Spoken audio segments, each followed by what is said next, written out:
Hi friends, welcome back to Ignopulse. Last வீடியோவில் project பற்றி பேசியிருந்தோம் இல்லையா, அதில் நாம் ஸ்னாப்ஸஸை பற்றியும் பேசியிருந்தோம். இன்றைக்கி வீடியோவில் நம்ம பார்க்க போகிறது ஸ்னாப்ஸஸ்னால் என்ன, அதை எப்படி பண்ணணும், எங்கே சப்மிட் பண்ணணும், இதெல்லாம் பற்றி தான். இதை பற்றி ஒரு டீட்டெயிலான நாலேஜ் உங்களுக்கு கிடைக்கும்னா இந்த வீடியோவை கண்டிப்பாக ஃபுல்லாக பாருங்கள். ஃபஸ்ட்டு நம்ம தெரிஞ்சுக்க வேண்டியது ஸ்னாப்ஸஸ்னால் என்னென்னு தான். அதில் இப்போது நீங்கள் ஒரு ப்ராஜெக்ட் பண்ணுறதுக்காக ஒரு டாபிக் கண்டுபிடிப்பீங்க.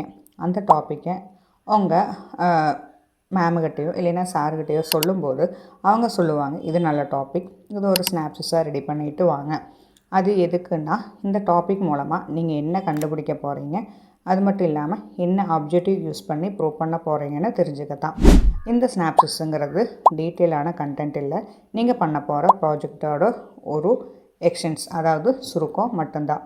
அதாவது உங்கள் ப்ராஜெக்டோட 100 இல்லைன்னா 120 பேஜ் இருக்குன்னா அதோட ஒரு எக்ஸாக்ட் மட்டும்தான் இந்த ஸ்னாப்ஸஸில் வரும். இந்த ஸ்னாப்ஸஸை படித்தாலே உங்கள் சார் இல்லைன்னா மேமுக்கு புரிஞ்சிடும், நீங்கள் இந்த ப்ராஜெக்ட் மூலமாக என்ன தேட போகிறீங்க, இல்லைன்னா என்ன தியரி இது மூலமாக ப்ரூவ் பண்ண போகிறீங்கன்னு. இதுக்காக தான் உங்ககிட்ட ஸ்னாப்ஸஸ் ரெடி பண்ணி சொல்லியிருப்பாங்க. சரி, இதை எப்படி பண்ணணும் அப்படின்னா, அந்த கேள்விக்கு ஸ்னாப்ஸஸ் எப்படி பண்ணுறது அப்படிங்கிற கேள்விக்கு நீங்கள் ஸ்னாப்ஸஸ் பண்ண ஸ்டார்ட் பண்ணுறதுக்கு முன்னாடி உங்கள் சப்ஜெக்ட்டுக்கு மேட்ச் ஆகிற ஒரு கைடை கண்டுபிடிக்கணும். அந்த கைடோட கீழே தான் நம்ம ஸ்னாப்ஸஸே பண்ண முடியும். கைடை கண்டுபிடிச்சதுக்கு அப்புறம் என்ன பண்ணணுன்னா, நீங்கள் ஒரு டாப்பிக்கை செலக்ட் பண்ணுங்கள். அதை செலக்ட் பண்ணி டாப்பிக்கை கைடுகிட்ட காட்டும்போது அவங்க இது உங்கள் சப்ஜெக்ட்டுக்கு மேட்ச் ஆகுதா இல்லையா அப்ரூவ் பண்ணதுக்கு அப்புறம் தான் நம்மளால் அது ஒரு கேஸ் ஸ்டடியை வச்சு மாடிஃபை பண்ணி ஸ்னாப்ஸஸை ரெடி பண்ண முடியும். நீங்கள் கைடை செலக்ட் பண்ணும்போது நம்ம கைட்லைன்ஸில் கொஞ்சம் க்ரைட்டீரியாலாம் கொடுத்துருக்காங்க. அதாவது நீங்கள் செலக்ட் பண்ணுற கைடு அந்த ஃபீல்டில் எக்ஸ்பர்ட்டாகவும் குவாலிஃபைடாகவும் இருக்கணும். அதனால் உங்கள் கைடோட கைட்லைன்ஸு சொல்லியிருக்கிற க்ரைட்டீரியா கூட மேட்ச் ஆகுறதுன்னு நீங்கள் உறுதிப்படுத்திக்கோங்க. ஸ்னாப்ஸஸ் ரெடி பண்ணும்போது உங்களுக்கு டவுட் வரலாம், இதுக்கு எவ்வளோ வேர்ட்ஸ் வரும், ஏன்னா எவ்வளோ பேஜஸ் எல்லாம் ரெடி பண்ணணும்னு டவுட் வரலாம். இதெல்லாம் உங்கள் கைடுக்கிட்ட தெளிவாக கொடுத்துருக்காங்க. அதெல்லாம் நல்லா படித்து புரிஞ்சுக்கிட்டு அப்புறம் தான் நம்ம ஸ்னாப்ஸஸ் ரெடி பண்ண ஸ்டார்ட் பண்ண முடியும். இப்போ நீங்கள் கைட்லைன்ஸில் சொன்ன மாதிரி எல்லா பாயிண்ட்ஸும் மேட்ச் ஆகி ஸ்னாப்ஸஸ் ரெடி பண்ணிட்டீங்க. அடுத்த ஸ்டெப்பு அதை சப்மிட் பண்ணணும். ரீஜனல் சென்டரில் சப்மிஷன் இருந்ததுன்னா இதை சப்மிட் பண்ணுறதுக்கு உங்கள் ஸ்டடி சென்டரில் இல்லை, பதிலாக உங்கள் யூனிவர்சிட்டி கீழே இருக்கிற ரீஜனல் சென்டரில் தான். இதை நீங்கள் எப்போவும் கவனிக்க வேண்டிய ஒரு விஷயம்.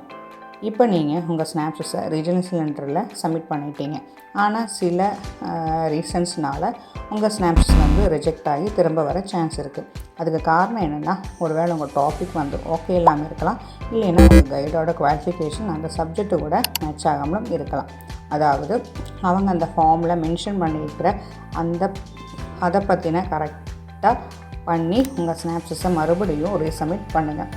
உங்கள் ஸ்னாப்ஸஸ் அப்ரூவ் ஆனதும் உங்களுக்கு ஒரு இன்ஃபர்மேஷன் மெயில் வரும். அதுக்கப்புறம் தான் நீங்கள் ப்ராஜெக்டை ஸ்டார்ட் பண்ண முடியும். முக்கியமான ஒரு விஷயம் என்னென்னா, உங்கள் ஃபைனல் ப்ராஜெக்டை நீங்கள் ரீஜனல் சென்டரில் சப்மிட் பண்ணக்கூடாது, பதிலாக டெல்லியில் இருக்கிற இக்னோவோட யூனிவர்சிட்டிக்கு தான் சப்மிட் பண்ணணும். இதெல்லாம் தாங்க ஸ்னாப்ஸஸ் பண்ணும்போது நீங்கள் கவனிக்க வேண்டிய விஷயம். இந்த வீடியோ உங்களுக்கு பிடிச்சிருந்தால் நம்ம வீடியோ லைக் பண்ணுங்கள். உங்களுக்கு ஏதாவது டவுட்ஸ் இருந்ததுன்னா கமெண்ட் பாக்ஸில் மெசேஜ் பண்ணுங்கள். ஸ்னாப்ஸஸ் ரெடி பண்ணுறதுல உங்களுக்கு ஏதாவது கன்ஃபியூஷனோ இல்லை டவுட்டோ இருந்தால் கீழே கொடுத்துருக்க வாட்ஸ்அப் நம்பருக்கு மெசேஜ் பண்ணுங்கள்.